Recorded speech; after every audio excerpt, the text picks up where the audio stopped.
사람은 누구나 자신에게 친절하게 대해주는 사람에게 호감을 느낍니다. 미국 샌디에이고에 사는 라번 부부 역시 그러했습니다.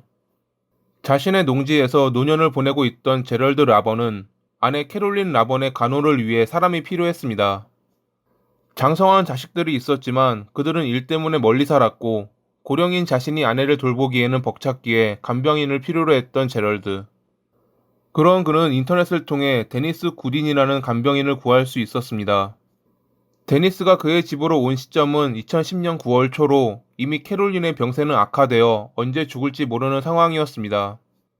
캐롤린을 간호하며 제럴드까지 돌보는 데니스는 언제나 웃으며 그들을 대했고 짧은 기간에 그녀는 그들의 마음을 사로잡을 수 있었습니다.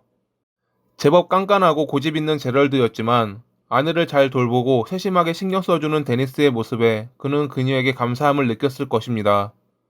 비록 그것이 돈을 주고 고용한 관계라도 말이죠.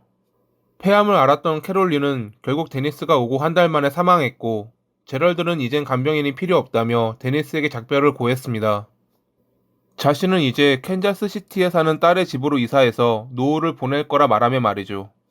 하지만 데니스는 아내를 잃은 제럴드의 마음을 위로하며 자신이 무료로 몇 주간 집에서 일하고 제럴드를 돌보겠다고 말했습니다. 자식들도 장례식에 참여한 뒤 돌아갔고 홀로 쓸쓸하게 남겨진 기분이 들던 제럴드에게 데니스의 말은 매우 고마운 이야기였을 것입니다. 결국 제럴드는 그녀의 제안에 응했고 딸 메리에게 전화해 자신이 데니스와 함께 지낼 거라 이사를 하지 않겠다고 전했습니다. 데니스가 누구지? 메리가 제럴드의 전화를 받고 처음 생각한 의문이었습니다. 하지만 평소 아버지의 고집을 알고 있던 메리는 데니스가 이웃이거나 아는 지인이라 생각하며 아버지의 뜻대로 하시라 답했습니다. 2010년 10월 20일, 제럴드는 전화로 평소 먹던 비타민을 주문했고 그것이 그의 마지막 통화였습니다. 그 뒤로 그는 사라진 겁니다. 제럴드가 사라지고 데니스는 그의 집을 경매에 내놨습니다. 자식이 아닌 데니스가 어떻게 이런 것이 가능했을까요? 사실 그녀는 처음부터 제럴드의 재산을 노리고 그의 집에 간병인으로 들어간 것이었습니다. 돈을 좋아했던 데니스는 과거 신탁 업무를 하며 법의 허점을 발견했고 이를 이용해 다른 이들의 재산을 빼돌렸던 나쁜 사람이었습니다. 제럴드의 집에 오기 1년 전인 2009년에 데니스는 홀로 살며 치매를 앓고 있는 로버트의 간병인으로 일했습니다. 당시 데니스는 로버트의 생명보험사에 연락해 자신이 로버트의 딸이라고 속여 상속인을 바꾸며 44,000달러의 수표를 인계받았습니다. 이는 로버트가 치매를 앓았고 거동이 불편한 점을 이용해 그가 사망하기 전 그의 자필 서명과 상속자 수정 내용을 팩스로 보냈기에 가능했던 것이었습니다. 데니스에게 나이든 남자들은 자신에게 돈을 쥐어줄 경제적인 도구로 보였을 것입니다.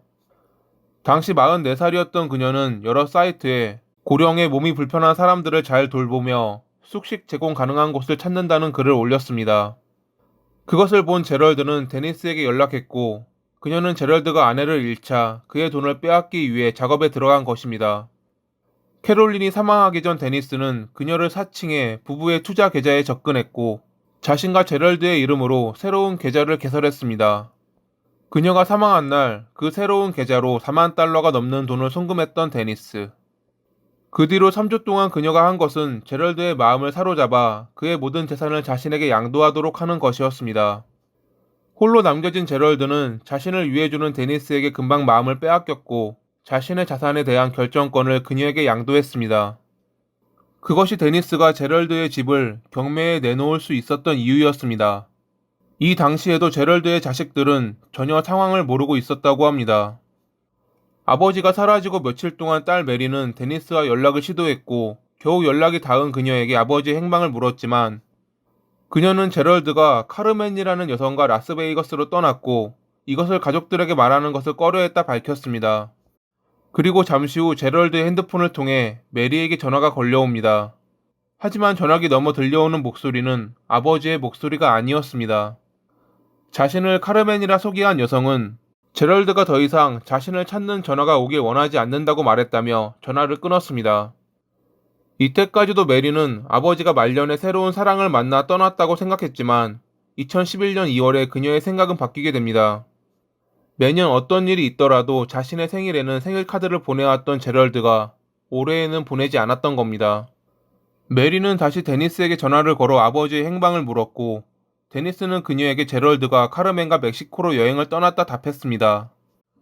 순간 메리는 무언가 잘못되었다는 것을 알게 됩니다. 제럴드는 평소 멕시코를 혐오한다고 말할 정도로 싫어했기에 그가 멕시코로 여행을 떠난다는 것은 말이 안 됐던 겁니다. 메리는 곧바로 경찰에 아버지의 실종 신고를 했습니다. 경찰이 데니스에게 제럴드의 행방을 물었을 때 그녀는 지속적으로 거짓말을 했고 자신은 그의 행방을 잘 모르겠다 답했습니다. 하지만 메리와의 통화에서 밝혔던 내용, 카르멘이라는 여성이 사실 데니스의 지인으로 $20를 받고 거짓말을 했던 것이 밝혀지면서 경찰은 데니스를 조사했습니다. 결국 데니스의 광범위한 금융 사기 행각이 밝혀졌고 그녀는 2012년 7월 12일에 해외로 도피하려다 공항에서 체포됐습니다. 체포 당시 데니스가 한 말은 제럴드를 찾았나요? 였다고 합니다. 재판에서도 끝내 데니스는 제럴드를 죽였다는 자백은 하지 않았습니다. 1급 살인 혐의와 신탁자에 의한 부정 지출, 개인 재산의 절도, 위조 혐의로 유죄를 판결받은 데니스. 2015년 1월 30일에 그녀는 가석방 가능성 없는 종신형을 선고받았습니다.